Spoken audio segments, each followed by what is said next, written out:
कश्मीर किसका है? कश्मीर कश्मीरियों का है। हम तो कहते हैं कश्मीर पाकिस्तान का है। नहीं कश्मीर पाकिस्तान का किधर से हो गया?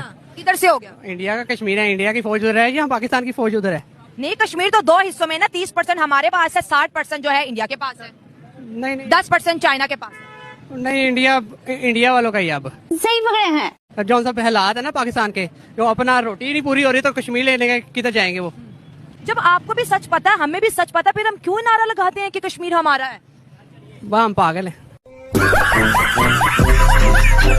हम पागल हो गए हैं। हम पागल हो तो 77 सालों से भी पागल ही थे।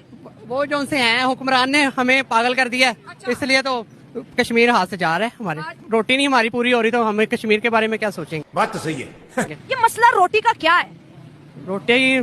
रोटी का मसला यही है ना, रोजगार होना चाहिए। रोजगार कम हो रहा है, बिल्कुल ही कारोबार कम हो रहा है सारी।